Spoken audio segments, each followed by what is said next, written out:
Welcome to the United Show. It's Nathan Ellington here.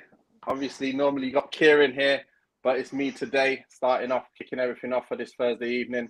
And we've got a jam-packed house again. We've got Garth. How are you doing today? Yeah, good, mate. Thanks. Yourself? Oh my gosh, my sound is gone. I don't know what I'm going to do here. No. I've got to reset this. Your sound is there. We can hear you. Sound's there. Yeah, I can hear you, mate. I can hear you like this. 1 second. Let me see what I can do about this. My sound sounds like you're all talking like 10. Has it gone really slow? It did that. That's the stream messing up. Hello. No. Oh no. It's an AirPods thing, mate. I had it on stream. Let me try and reset and see if it works. No worries, man. Oh, okay. Starting off well, I see. Obviously. Literally, that happened with me on one of the shows. Like, your AirPods are in and it sounds like everyone's talking at like so slow. Oh. Come on, Nathan. Come on. He's back. No. Oh, he's gone. How are you guys doing anyway? You all right? Yeah, really good. Yeah, just like this is my favourite day of the week. Love chatting about United. So yeah, it's mega, isn't it? I cannot believe this. Give me some good news. Come on. iPads. Can you lot hear me clearly? Yes. Yeah, mate. Yeah. I can't believe this. You lot are so.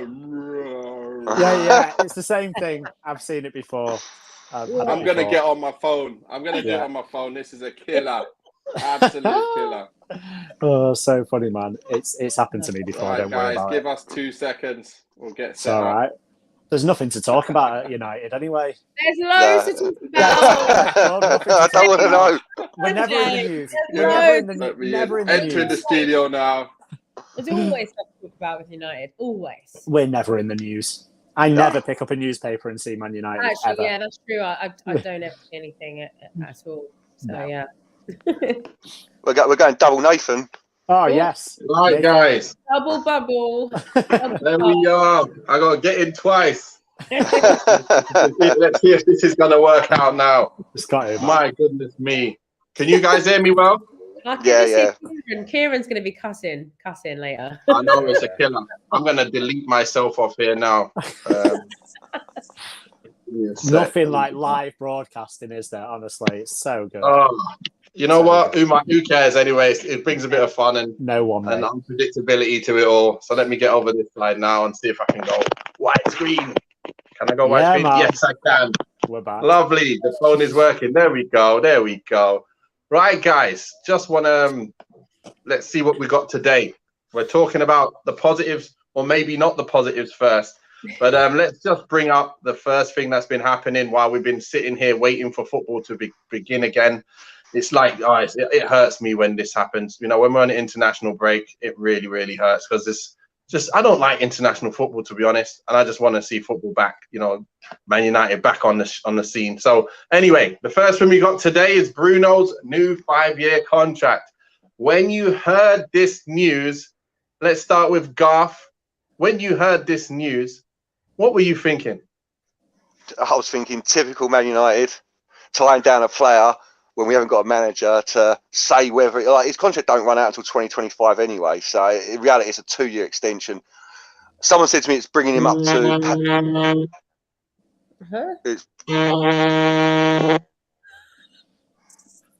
Can you believe it? My phone is ringing. Go on, do not disturb. It's bringing him up to parity with the rest of the squad, apparently. But why we can't wait until the new manager comes in to offer new contracts and stuff, I don't know. I really don't. So, look, he's a great player for us. He deserves a new contract. That's no denying that for me. But definitely should have waited until whoever's taken over came in to make that decision, in my opinion. Yeah, true. Oh my gosh! Right, go on, Alex. What? Okay. Nathan's having all sorts of dramas. He's having a murder today. Anyway, so do you know what? I think the opposite to you, Garth. I think the reason why he was offered a contract is because they picked the manager. I think they have. I honestly do, and I think that the manager they've picked has said, "Okay, you know what." I think they paused like contract talks because they're like, look, we're in this situation and we need to like figure out who we're going to get as manager. But also I'm thinking that if Ralph R, if he's going to go up into the DOF position, then potentially like he had a factor and he had some sort of say in who he thinks should be brought forward and who contracts should be negotiated and stuff in future. But I also do think that like the new manager is on board, and I want to believe so, and that he's like, yeah, I want to have Fernandes. But I mean, equally, when I heard the news, I was like, okay, you know what? Actually, I'm glad that Bruno thinks this is a project worth working on. So obviously he's spoken to somebody that has convinced him that, you know, this is what we're looking to do, and he's convinced of it, and that's why he wants to stay, because, you know, everyone tells me that he's world class. I mean, I'm yet to see that. I think he's a good player, but I'm going to just say for now that he's on board with the project. So that's a good thing in my eyes. Good. James, what you got to say about this this news? I'm kind of in between the two of Garth and Alex, to be honest. I'm still trying to figure out the acronyms that Alex used. Was it double R and DOF? Like, confusing me already. No, I just about figured them out. I kind of, when the news first broke, right, I agree with Garth. I thought there's no reason to do this when we've not got a manager in charge. I thought, frankly, it's typical Man United. We've had some negative press, and then they want to put out something positive to put a bit of spin on something. I thought there's no way, like, Bruno Fernandes is a polarizing player, right? Like, amongst the four of us, we're going to have different opinions on him. So different managers are also going to have different opinions on him. And if you play a possession-based game compared to a counter-attacking game, compared to a pressing game, it's going to depend what manager you get into, what style of football you play, and therefore whether Fernandes suits. So the idea of giving him an extension, a 2-year extension, when we don't really know who the manager is, apparently, just kind of shocked me a bit.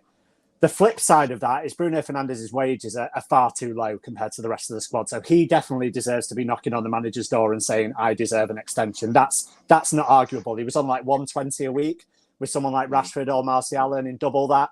So like he deserves to be able to knock on the door of the manager with his stats and say, I deserve this. The problem's the timing of it all. If, as Alex said, that the manager has been decided and they know who it is and they've been in communication with Bruno about that, then yeah, I'm all fine with that and it makes a bit more sense. But I don't really know if that's the case, and we're just guessing at this point, aren't we? Yeah. Well, to be fair, you know, listening to all you guys' reactions, for me, it was a mixed reaction as well, because I like his goals. I love his goals. We all love his assists. But like I say, when it comes to possession-based, he is one that is the culprit, that, you know, giving the ball away far too much. As for him signing a new contract, something that happened with me, that I can definitely vouch for is whether you sign a new contract or not, it doesn't make a difference. The good thing is he signs a contract, and if the new manager comes in and he don't want him, he's going for more money, because now his contract's not running down. So that's another thing that really going to make a difference for him. And he's the same. He's thinking, you know what? I'm signing a new contract. I'm going to be on more money. Because when I was at West Brom at the time, I wanted to leave because we got relegated. And I just obviously I had 1 year in the Prem. I was doing well with Wigan. And then there was like, no, you're not going nowhere. And they said, we want to give you a new contract. And I was like, I don't want a new contract. I just want to go back to the Premiership. I want to play. So I was like, I was just so upset. And I wasn't thinking about money. But I was thinking the money will follow me afterwards. All the other players who wanted to leave, they signed new contracts. They was on more money again. Then they left. I was stuck still there with less money. So what am I doing? So it's just the thoughts of what you know, what's going through their mind. It doesn't mean that he wants to stay there for the rest of his career signing that contract. Just means he's on more money, what he deserves. And if he's going to go, he's going to go anyway. So that's my side to the story. But let's take a look at more interesting matters, guys. Something happened at the international game, and it was something worth talking about. So, at the friendly. Yeah, the international friendly, when we played against Harry Maguire, Maguire got moved, and there was a lot of uproar about it. We had the players, we had his teammates, you know, taking to social media and talking about it and how they were so upset with it, and you know how Maguire's been such a colossus player for England and for Man United. But yeah, first of all, let's go with Garth again. Let's go round. Garth, what do you think of the booing as itself? Just the booing, and you know, was it fair or unfair? No, it's completely unfair. It's like before, just standing out there, like I don't like booing at all, period, really, at a football match. Like, you know, maybe if they've really been trounced and they're walking off, maybe, but not before you've even kicked a ball. Like, I can't get on board with that. So, no, unfair for me. Unfair. Okay, Alex, what you got to say on this one? I've got a lot to say on this one, actually. I think for me personally, within the United fan base, okay, we've got our opinions about Harry Maguire, we've got opinions about footballers. That's fine. I think, yeah, let's have a conversation. But when it comes to outsiders, I'm very protective of all of those players, even Harry Maguire, every single one of them. So I don't like it. I think for me as well, it's like, you know, even in the summer when we had like the Euros and it was like Black Lives Matter and players and people, fans are booing. I'm like, what did you get from doing this? I know it's a friendly, but in this instance, it's like when we go to the World Cup, like what do you think the impact is going to be on these players if you're booing them? I think for me, when it comes to the England team, this is the time where Championship, like whatever division, whatever league, like this is the time when we get unified and we can get behind. Like I can openly say, oh my God, I love Trent. Oh my God, I love Reece James. Like Phil Foden. Like I can say it because it's England, right? It's on the England banner. I can say it finally, yeah. So that's the time where we should be able to get together. And I feel like with Harry Maguire, like obviously his form hasn't been that great. Okay, that for United, that's well documented. But for England, he's been incredible. He's been so great for England, and there's no complaints for me. I've never like had to really criticize him. The Euro campaign that he produced was amazing. So I don't see it, I don't get it, and I feel like it's just nonsense. And I feel like as fans of England, we should back our team regardless of what our personal opinions are about our English Premier League. That's a different situation altogether. So for me, I'm totally against it, and I'm backing Harry Maguire. It's like for me, it reminds me of David Beckham when he got all that stick. I was a little kid at the time, but I remember feeling so protective. I remember how protective like Alex Ferguson was of him as well. And I feel like it's just nonsense for me. True. Good words there. James, what you got to say on this matter then? What we got? Probably not loads more, to be honest. I don't like booing as a match-going fan. I never have. I've never booed anyone, never would boo anyone.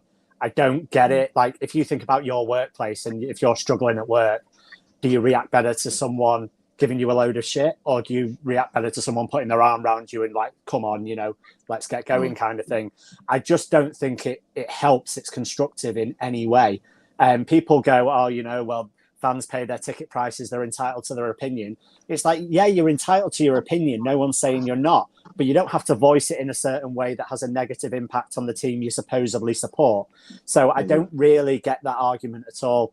Maguire for England has been one of their best players for the last 2 or 3 years. So why England fans are booing him is beyond me, absolutely beyond me. He's one of the first names on the team sheet if you pick him on form for England.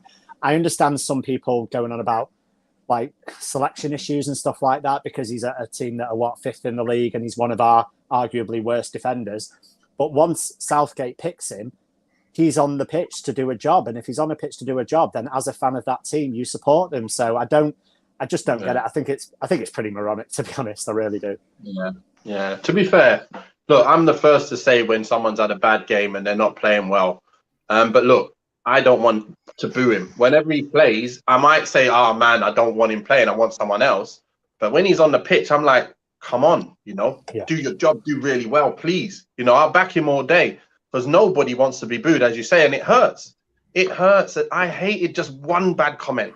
Like I said before, I'd go online and look at stuff and see 1,000 comments that are good, one that's bad, and that's the one that will stick in my head and make me feel so bad about myself. So I know how it would be feeling. It's not a nice feeling at all. And like I say, I don't want to condone any of that. But on the other hand, I just don't understand. This ain't to do with the booing, but I don't understand Southgate's thinking behind the thought of he's picking him, and then Sancho's been on fire like since he's come to United, and he doesn't get in the squad after he was in the squad the previous game. So I'm thinking, how? I can understand Rashford. I can understand if Maguire wasn't picked, I'd understand those two. And then I would understand if Sancho. But he's using that reason why he didn't play Sancho. And he's bringing Maguire in. That doesn't make too much sense to me. But as I say, this is all about the booing. And I'm quite behind Maguire in terms of that side of things. As much as I don't think he's good enough for United, I'll back him all day. When Jones jumps on the pitch, I'll back him all day. I'll back all our players all day. Simple as that. And last thing I just want to do is just go through some of the Bruno comments, because we didn't get to quickly bring that up, Kears. So good to see you, Kears. Good to see you joining us. How's everything going? That's right. Running Had a smoothly? bit of a problem. We had a bit of a problem. We were all right. No teething I'm issues sure at it's all good. I'm sure it's all good. Right, let me just finish this little bit then. Albert Higginbottom saying, does Bruno really deserve a contract? I'd wait to see until a new manager comes in. Rylan Rat, he says, agree, Albert. Yes, Garth. Sorry, booing is wrong from Just Donny. Carrie Starling saying, hate booing, probably just silly little kids. And then you got Albert saying, Harry plays well for England. Harry Maguire, yeah, you're right. And Kieran is here. He's the man. I think they want you back in, Kears, because I just messed up at the beginning. Paul plates me every week. It's one of them. You missed me because I'm gone. Yeah, so Kears, you can take over, and the next one is Southgate comments on the fact I just this. Yeah, he's the best defender, which I'm sure you are absolutely like cringing over, like contorting over, Nathan. But I just wanted. What was everyone's thoughts on the reaction of Harry Maguire's booing? Because it was a kind of a mixed bag. Roy Keane saves the day again with some rationalisation as normal, level-headed as always. Garth, what was your thoughts on Keane's comment saying where Gareth Southgate's bringing it up is brought it to the attention and just ignore it because everyone gets booed and it is what it is? I agree with it up until the last bit of the everyone gets booed, so just allow it, is what he's basically saying there, you know what I mean? Because that ain't, like, I don't remember the last time an England player got specifically booed before they kicked a ball. For no reason. It's quite confusing. No reason. But I blame, like, not just the comments from Southgate for blowing up, I blame Southgate for putting him in this position in the first place, because in all reality, he should not be playing for England at the moment, or based on his form at club level, especially in international friendlies. Like, and no disrespect to Switzerland and the Ivory Coast, but these aren't even what you'd call like the elite friendlies that they call them, is it? You know, the Premier friendlies, where, like, so yeah, Gareth Southgate coming out and defending him like that definitely blew it up far more than what it would have been. You know what I mean? But he's a man who's protecting his players, just like what we're saying here. Like, if it was Man United, someone like we'd be protecting him as well. You know what I mean? So I can see it from both ways. But yeah, I would have just not batted an eyelid about it and just moved on. You know, answered the question. It's unacceptable, but not go into this. Was it him who said he's the colossus of a defender? And he's obviously he definitely said he was the best centre back at Man United. When you've got World Cup winning Varane sitting there, he's probably looking like, excuse me, what? Excuse me, what?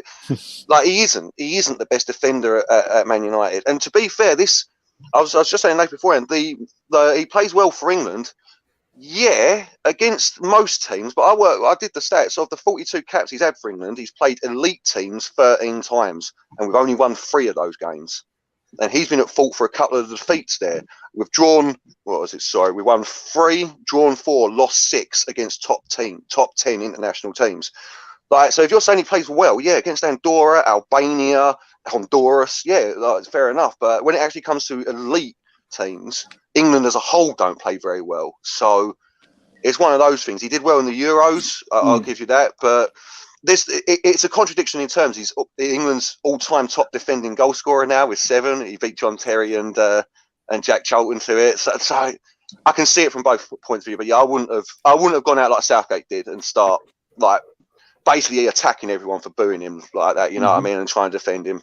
Yeah, Nath, if you was Harry Maguire, God forbid, if you was Harry Maguire, what would your thoughts be from hearing that from Gareth Southgate? Would that G you up? Would that think, yeah, the manager's on my side, shut everyone else up? Yeah, I think that the manager's on my side, but it'd be embarrassing to me because I'd know that I'm not the best defender at United by miles. So I'd know inside me, I'd be like, why is he saying that for? People are going to say more now. Stop it. So it just made me feel a bit worse. But I just think people should just not say anything. I think we should just not mention anything of it and just try and get on with it, because you know what happens all the time. You start talking about it, then everyone's talking about it. and it becomes a thing. And now the next game is going to be more of a thing again. So if you didn't speak about it, it might have just been one game. He might have played well against Leicester, and then he plays the next England game and no one's talking about it. And hopefully that will happen again now anyway. But yeah, I just think he's not even the second best defender at United. So I don't know. we're going to get onto that. But this is what I'm saying. He's saying this. It just made me go, wow. I'm looking at Southgate now going, Southgate, really? Like, you're really talking like this now? Like, just be real, please. Just be honest with yourself. And don't be an idiot. Don't look a fool on the telly. So please just say the right things. So, yeah, he could have used his words better, innit? He can't say, I believe he's the best defender at United. That's just like, we can see right through that. So anyway, that's what I thought. So he's a passionate man, Nathan.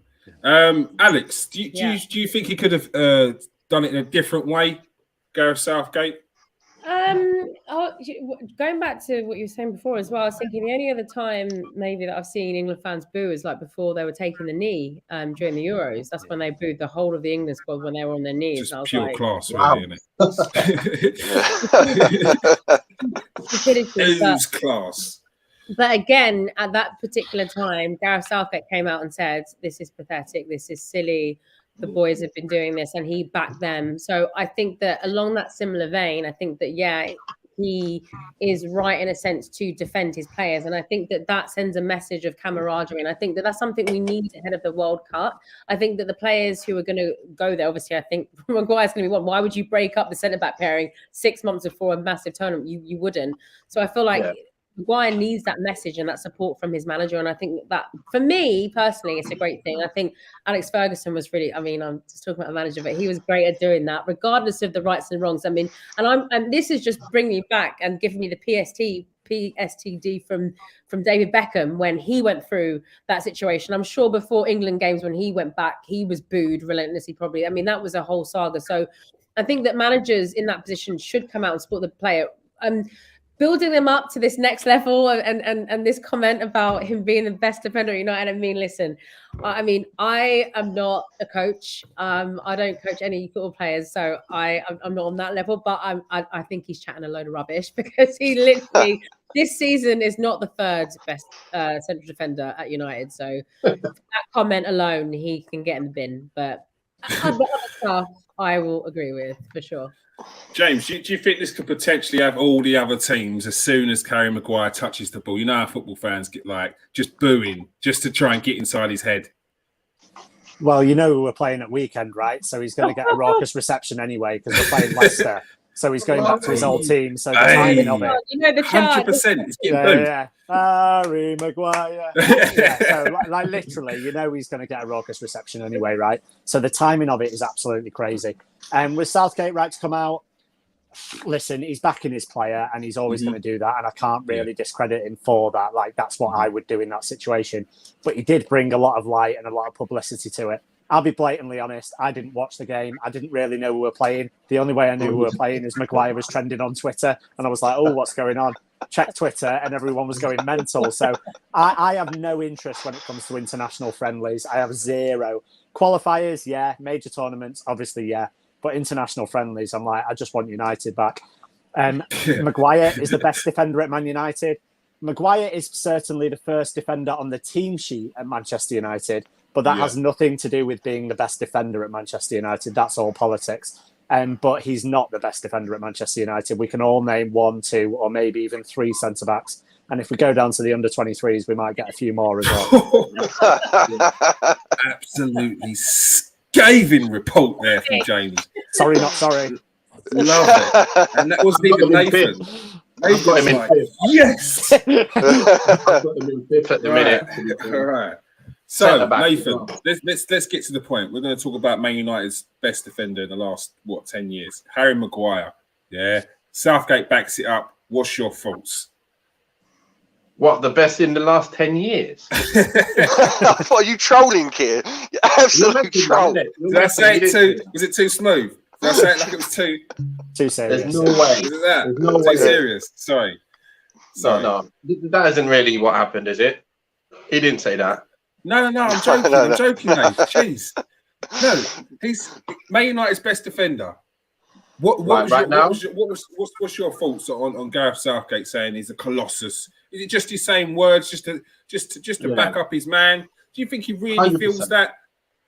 Nah, he doesn't think that. He doesn't think that. He just wants to obviously show that he's backing him, showing that he's done well for England, which he has done in that formation where you got protection for him.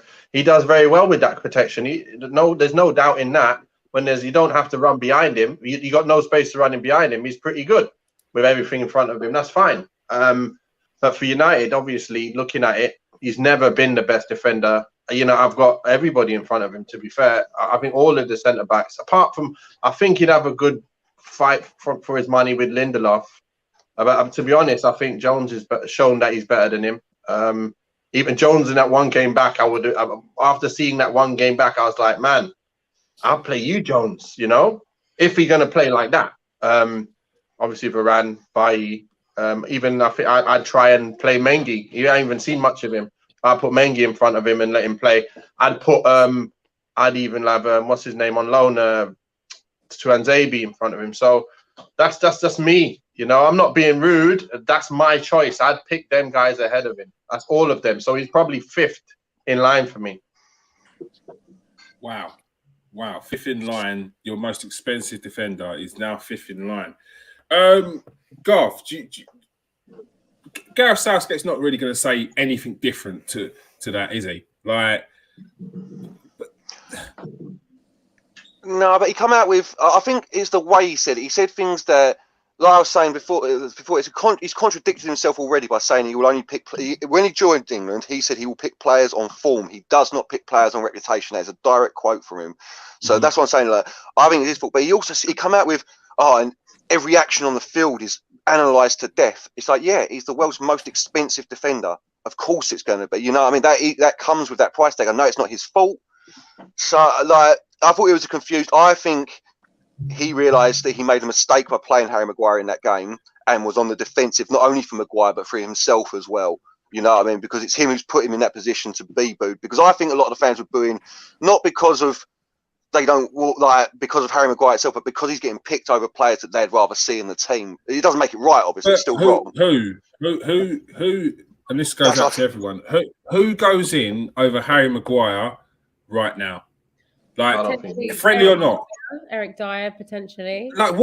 What more do we need to find out about Eric Dyer? Let's be honest. We know all we need to know about Eric Dyer. He's been in the England team for the last four years, 2 tournaments.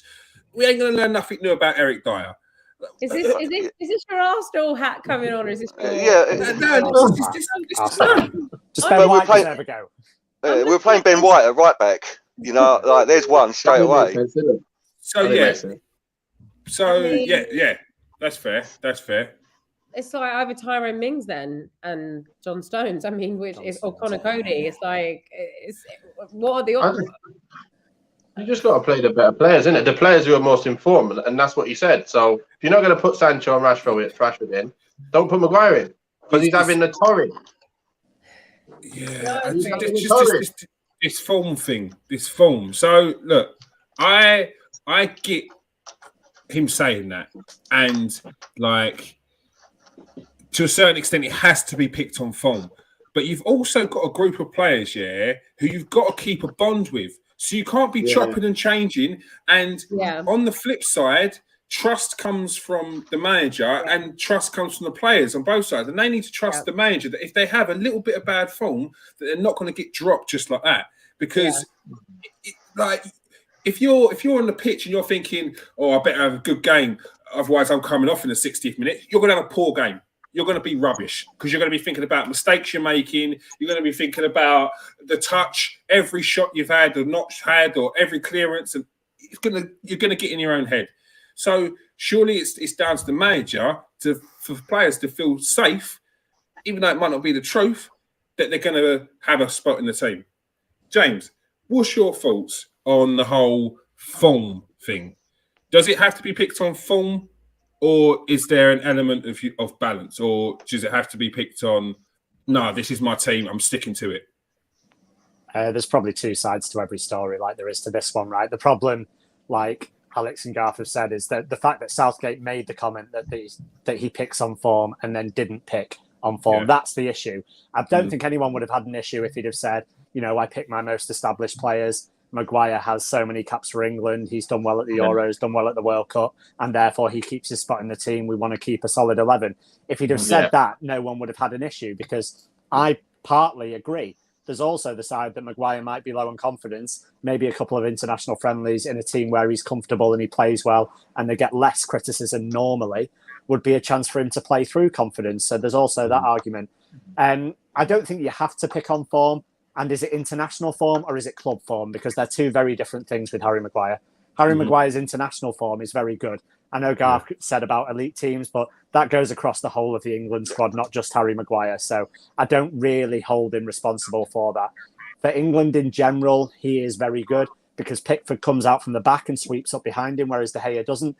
And then whoever the two in front of him are, whether it's like Calvert-Lewin and Rice, they squash the space there. So Maguire doesn't have a lot of space to cover. If he doesn't have a lot of space to cover, then he's very good because he doesn't get caught out of position. He doesn't have to lunge in like he does at United. He presses really high up, and all the time he gets rolled like he did against Atletico, and then we end up conceding a goal. So he suits that system very well. So I personally would have picked him for the game. I probably disagree with Garth there. I would have picked him for the game. I'd have kept a solid 11. We need to build relationships within the team, and form, for me, it's not everything. Like sometimes it's just about putting the best 11 on the pitch and the 11 that you're probably going to play in tournaments as well. Mm-hmm. Yeah, no, I think you make some really good points there. Nathan, not happy that Sancho didn't get in the team, and who would you have had out over him instead of him?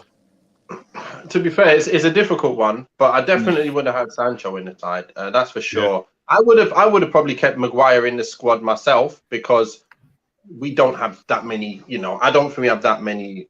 I don't even want to say that many options, but it's like he is established in the England squad, and it is a chance to give him a chance to get his confidence back up. So I agree with you, James, on that one. And James, I think did you say Calvert-Lewin now plays central defensive midfielder? Calvin Phillips. I get them wrong all the time. Honestly, like I say Calvert-Lewin when I mean Calvin Phillips all the time, and I get called up on it every time. Honestly, nothing. I knew who you meant. Let's hope the Man United board ain't listening, because we'll get Dominic Calvert-Lewin in the midfielder, won't we? Yeah, it's a centre back. Mate, it's worked for that Newcastle player, Joel Linton. He was a striker. He plays CDM now. It's fine. Oh, yeah, he's turned it right around, hasn't he? I have solved it. Solved our CDM crisis. Unreal. New scout, James Dixon. Love it. Exactly. Love it. Good job. Oh my God. Yeah. Cheers, Right. Absolute draw out live on TV. Love it. Love it. All right. Next up, the big one. Louis van Gaal. Louis van Gaal is back to haunt Man United. A big presence at the club.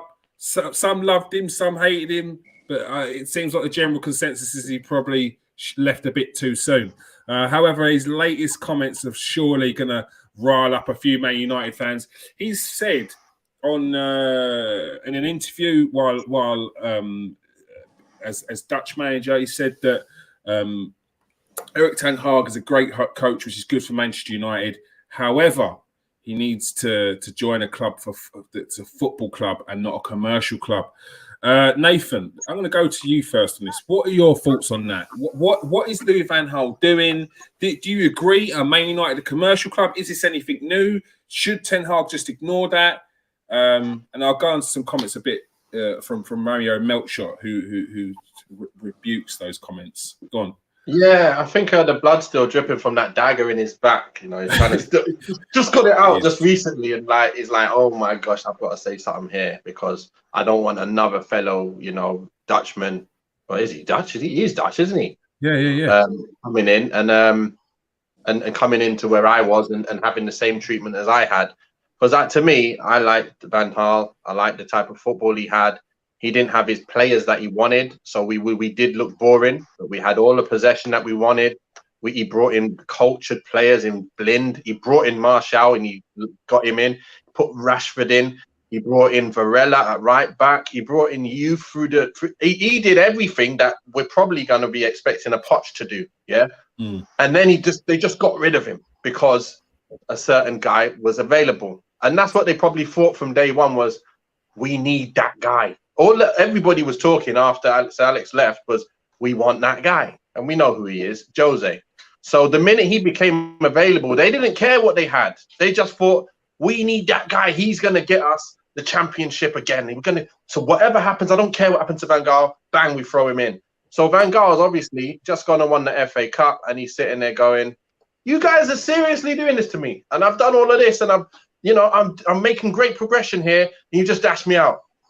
And he can see it from the other side. So I can totally understand where Van Gaal's coming from, but I can also understand what Man United were trying to do, thinking that it was all going to be fixed and patched up with just getting in Jose and then giving him a bit of money and then seeing what happens. But they didn't think long term. They weren't thinking long term with a Jose coming in. They know he's going to be one season, win the league or win something, and then he's off, and then you have to rebuild again. So for me, I don't know about this commercial stuff, because I think we've plowed a lot of money in. The managers that have come, we've plowed a lot of money in and bought players who every manager's wanted. I just think that the one person they didn't give enough time was Van Gaal. I think we had a perfect manager in him, and I think we would have been much closer to Man City and the Liverpools than we are now. 100%. Garth, Van Gaal said, I'm not going to advise him, but he'll call himself. But he must choose a football club over a commercial club. Is there any worry that Ten Hag will take this on board and maybe look at O'Donnell, maybe look at how Man United treated Van Gaal and think, nah, sod this? I mean, yeah, I said this last week, especially with the clubs. Like, it's now becoming apparent there's a few clubs circling around him as well. But I think you made a key point in the first one, where is this a new thing? No, Man United have been a commercial enterprise like long time ago. In the Ferguson days, we were the first team to have 4 kits. The Champions League kit that we had for the treble. We were the first. Yeah, we were the first team to be going on the pre-season tours to going to Australia and Thailand this year. To America, to here, to there. We've been a commercial club for a long, long time. Does that stop us being a football club? I don't know. So I don't think so. All big clubs are commercial ventures now, aren't they?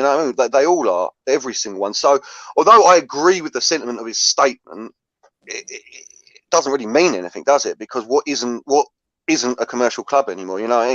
All big clubs are. But yeah, 100%. I am, because obviously there's a quote attributed to him from one of his friends, of course, the old ketchup sauce that someone's had, saying that he's surprised that Man United haven't offered him the contract already, considering how the interview went, and him saying that it wouldn't be a problem to come.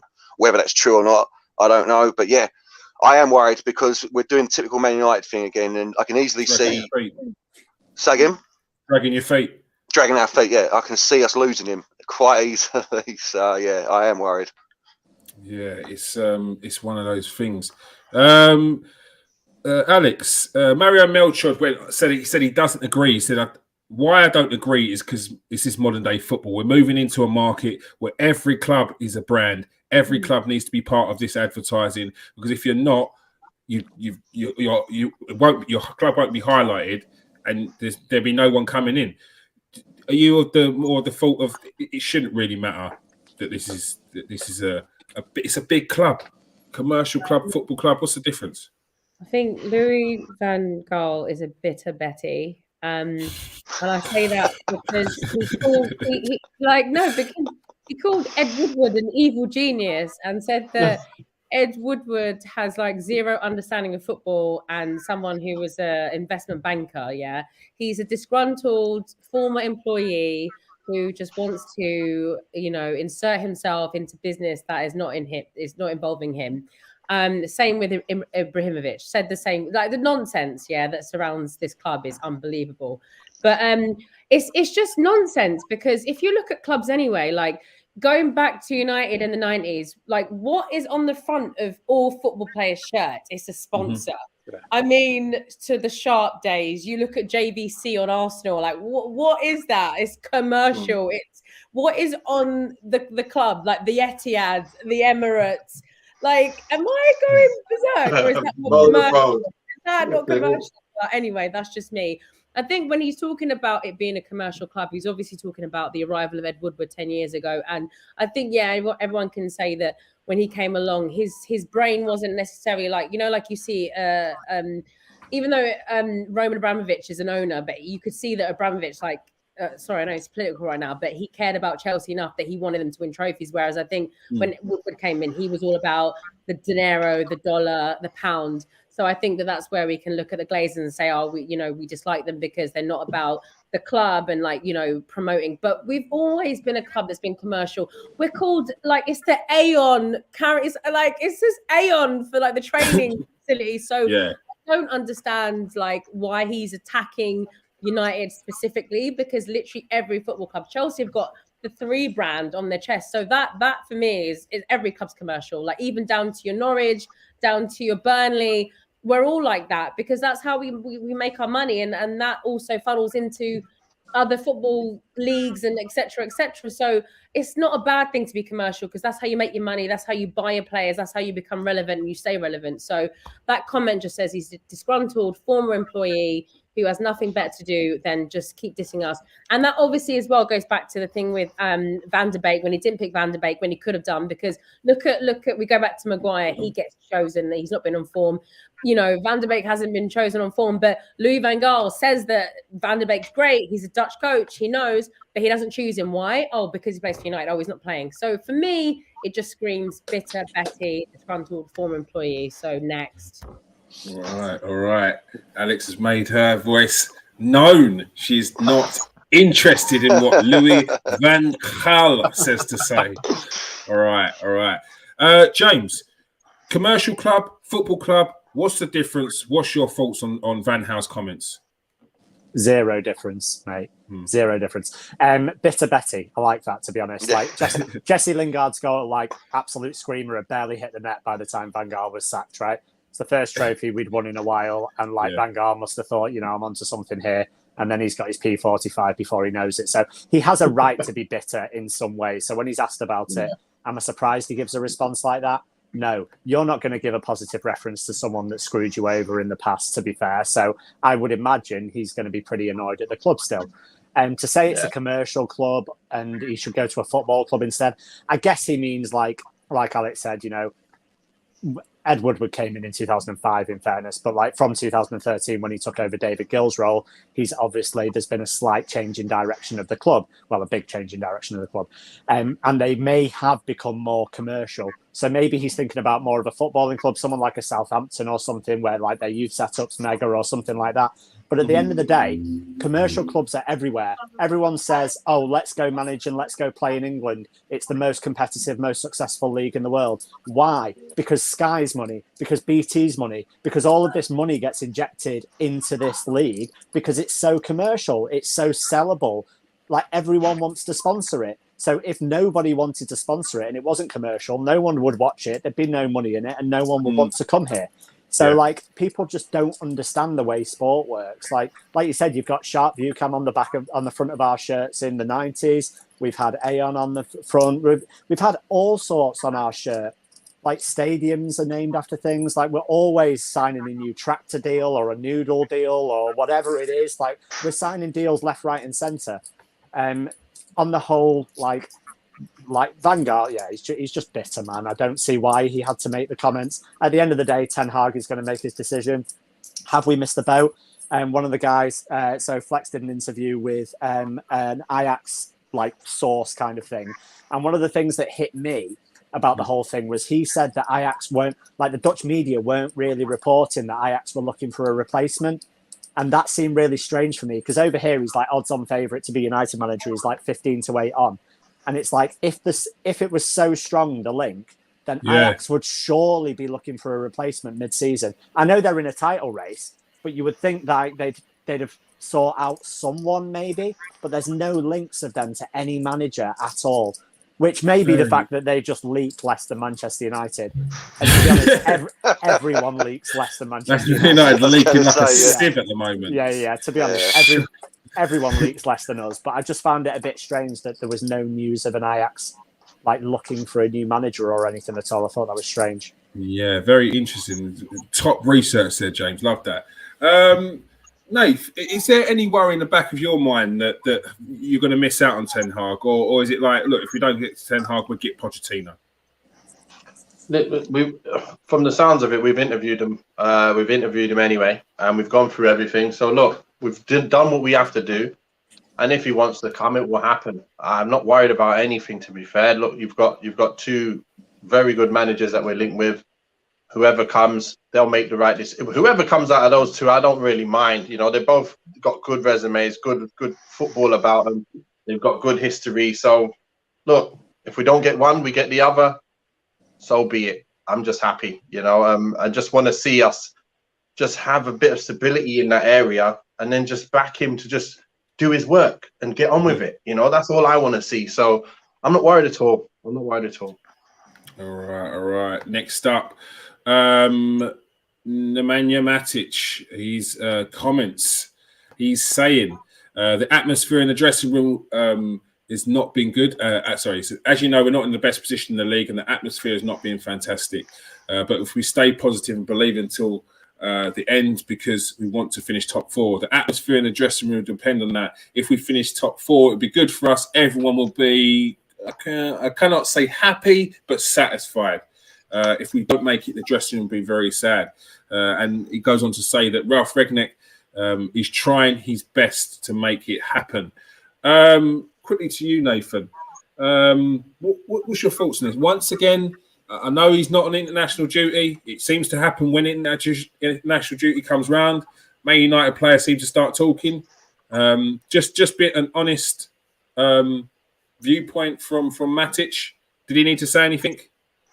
No, I think he's just being truthful. You know, you can't say, well, everyone's all happy in the squad when you're winning and losing games. You're conceding so many. You can let in shots in for fun. We're not in the top four. It's looking more bleak. So you've got to be real. You've got to be real at that point and say, listen, the atmosphere isn't good. We're going to come in and we're going to be upset every time we've lost a game that we shouldn't be losing. Players are going to be upset. They're going to be trying to get on each other's backs to get to the levels that they know they can be, because they're looking at each other going, man, you're an international, you're top international, and we're here in this position.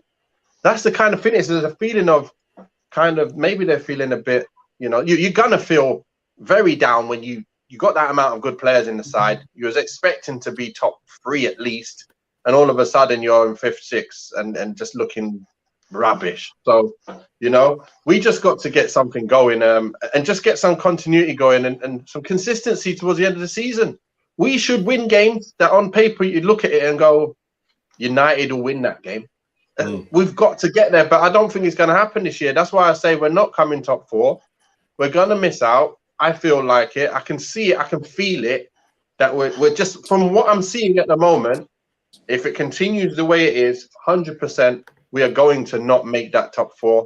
And we're just going to end the season petering out.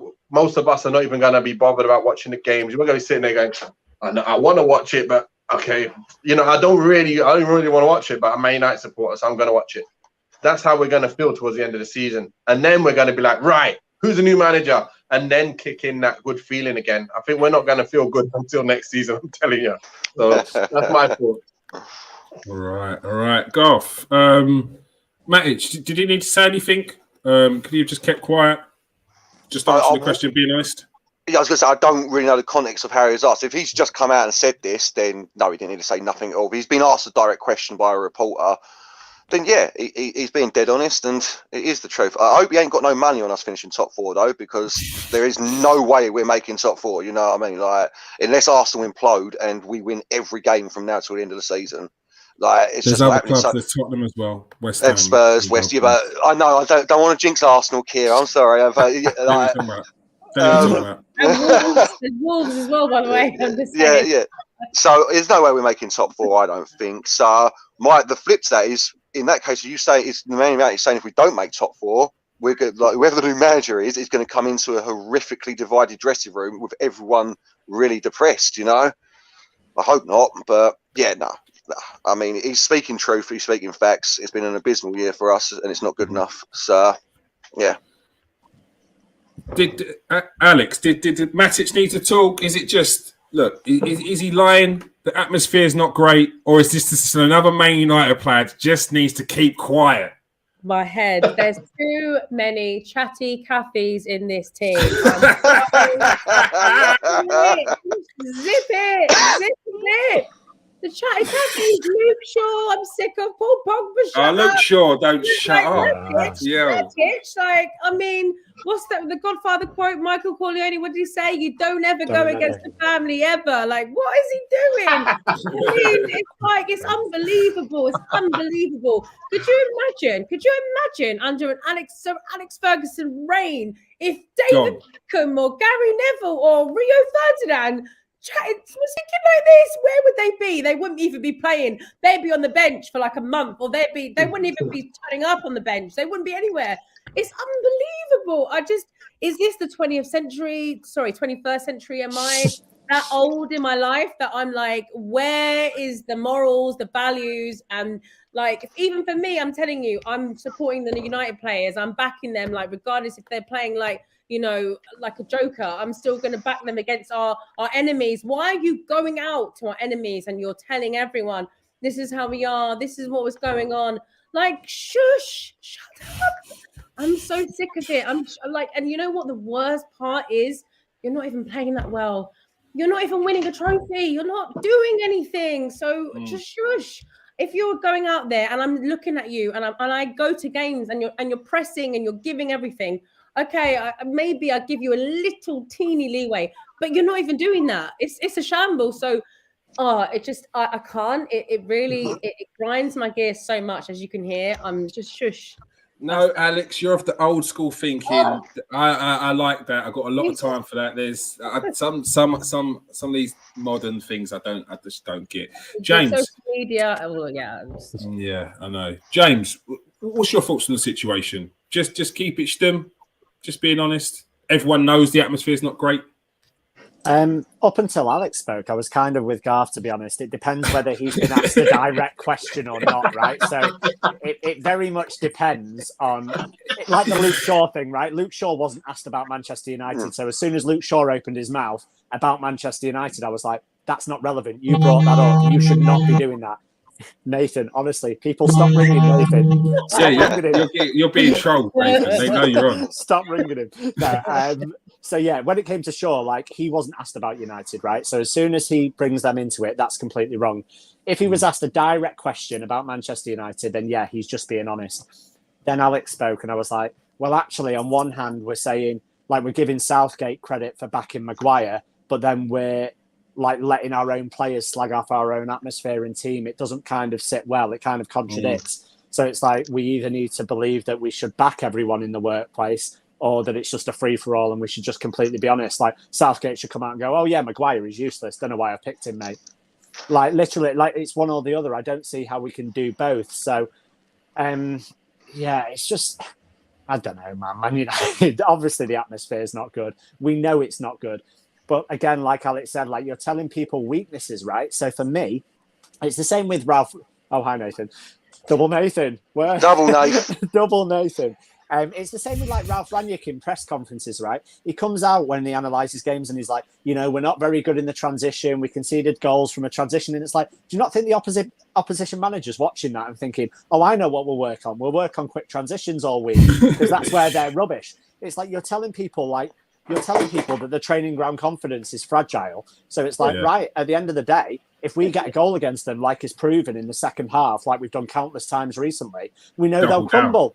Yeah. So it's like, literally, you're telling our opponents our weaknesses, and it makes no sense. It's like, do you want us to win, or do you want us to fail? Are you a spy from Chelsea like 10 years ago?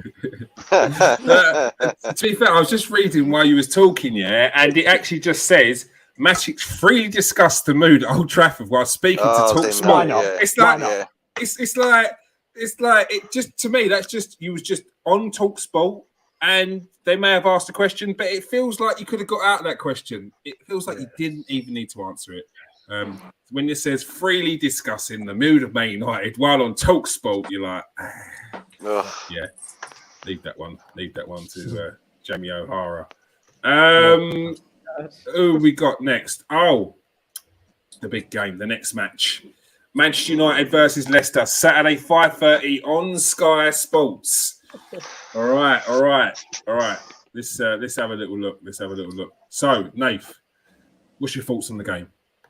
It's a must-win. I'm saying it again. Yeah, I don't care. I'm gonna say every week, man. Every game. Every It is every week because it is a must-win. Yeah, look at the table. It's a must-win. It's a must-win. You're currently 6th in the league. You're 4 points off top 4. Arsenal have a game in hand. You've got to beat Leicester. Put the pressure on Arsenal, surely. Nath. Yeah, of course we've got to beat Leicester. We've got to beat every team that we're playing against from now to the end of the season, to be fair. And look, I just feel like it's going to be more of the same. You just don't know what you're going to get with United now. We are that type of team, and that's what a 6 team is. A team that's there, they win games, and then all of a sudden they'll lose against they're not supposed to lose to, and then all of a sudden you're 6th. So I can't see it changing because I don't see him changing much else in the side. Like we've pretty much got our settled team that's going to be mediocre, and that's it. And unless Rashford picks up the pace and starts playing well again, and then we've got Sancho and Rashford killing it from the sides, will be a lot better. I think he should choose between Pogba or Bruno in games and bring one on for the other. I don't think we should have both of them playing, just because the you know what I'm talking about with the leg side of things. If you're going to play Pogba a bit deeper, he has to have the legs to run around and close people down. But that isn't his game, I don't think. I think he's more for the attacking spot. And so is Bruno, where they can afford to lose the ball further up the pitch. You can't have both of them losing the ball. And then you got people outrunning us. You know, we're going to play players that can get beat on the counter. So we've got to be... Look, we've got to win the game. I hope we win the game. We should win that game. But let's see. I'm excited because we haven't seen them play for a while. But again, on Saturday, they're probably going to bring me back down off that little bit, you know, that I've gone up a little bit, hoping I'll probably be back down on Saturday after the game going, why did I sit here for 2 hours watching this? And now I have to talk about it. But yeah, I enjoy talking about it, whether it's good or bad, to be fair. But look, I'll watch United every single game I can because that's what it's all in my blood since I've been 5 years old. So I'm going to keep doing it anyway, whatever happens. Yeah. All right. Garth, what's your thoughts on the game? Must-win game, big game. Leicester, 3 points all the way. Come on, United, yeah? That's what I want to hear. Well, you're not getting that out of me, mate. I'll tell you. No, I'm not doing that, mate. Because the last time you asked me to do that, we lost 4-1 at Watford, if you remember. So, when I was like, 4-0, it's Watford, mate. I was going to say it's going to be a tough game, but no. No, you're right. Yeah, we're going to smash them up. No, got beat 4-1. So no, mate, no. I was just looking. The only injury news we've got is Cavani's out, obviously. Yeah, shock horror. Pogba picked up a niggle, didn't he? But he did come on in the second half in the next France game. So I don't know. I presume he's fine. So we've got the full strength squad. 2-1 Man United, I reckon. We've got to win. We have to win. We have to win. I can't go against the team. There we go.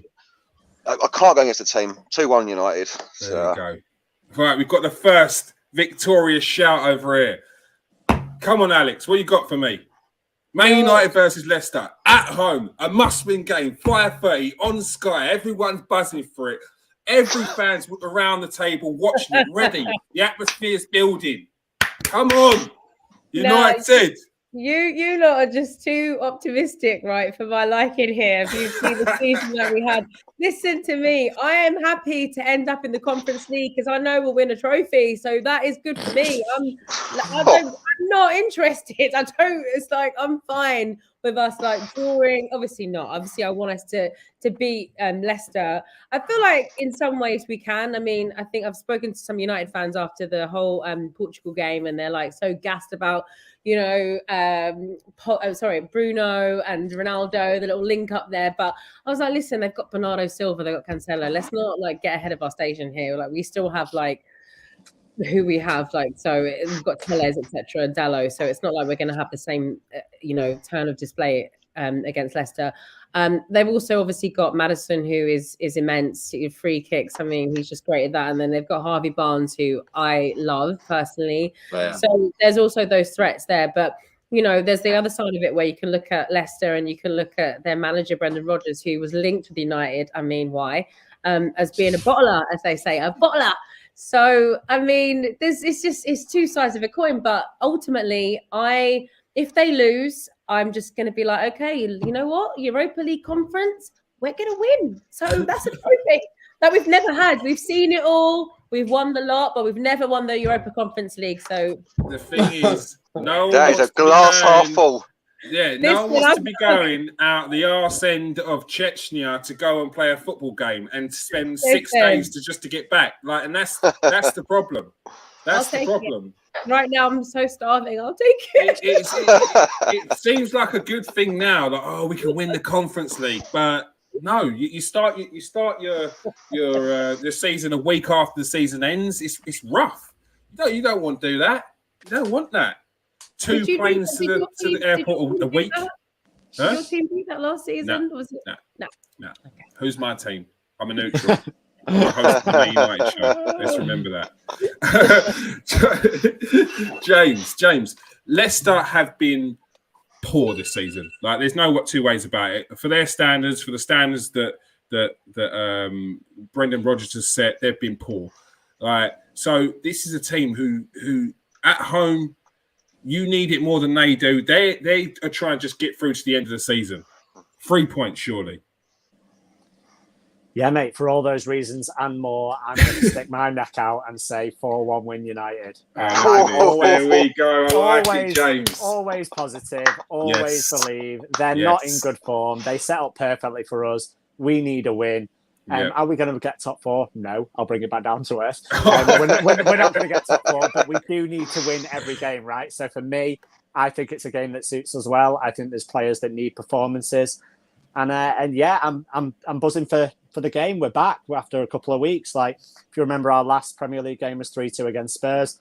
We were all doing the fan stuff after the game, and we were all buzzing, jumping around like Tottenham, get battered everywhere they go, just jumping around like Tottenham, get battered. And hopefully we're thinking the same about Leicester, because at the end of the day, even though we're not going to get top 4, I'm pretty convinced of that. I'm still going to go to the game. I still want us to win every game. And winning football matches is what it's all about. So, 4-1 United. Bring it on. 100%. It doesn't even matter. If it gets to near to the end of the season, which is now, and top 4 isn't a reality, you still want to finish the season on a high. Yeah. You still want to win every game. Your new manager's coming in. You want to. At that point, you're working out who should be going, who should be staying, all those sorts of games in your head. So it's part of being a football fan. Yes. Nathan, any last thoughts on the Leicester game before we go? Yeah, just on what James has just said there in the score.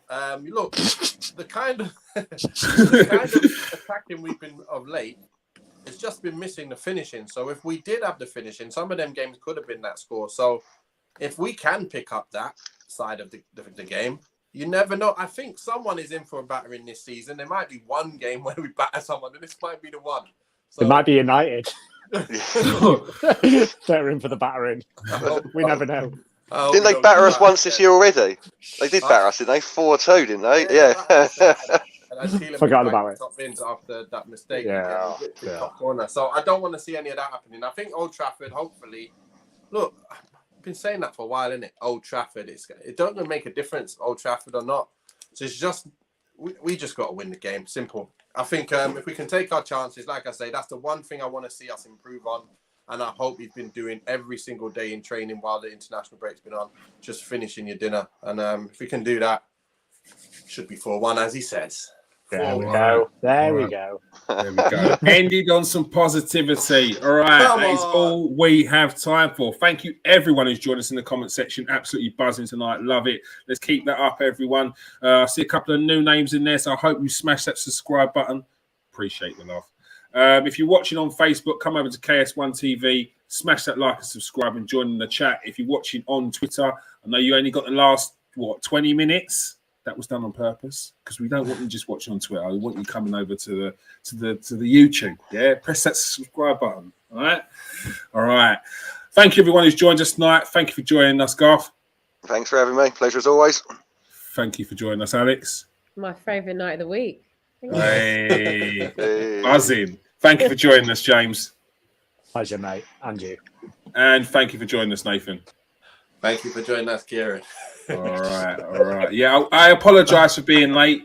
Don't think I didn't see the absolute shit show at the start. But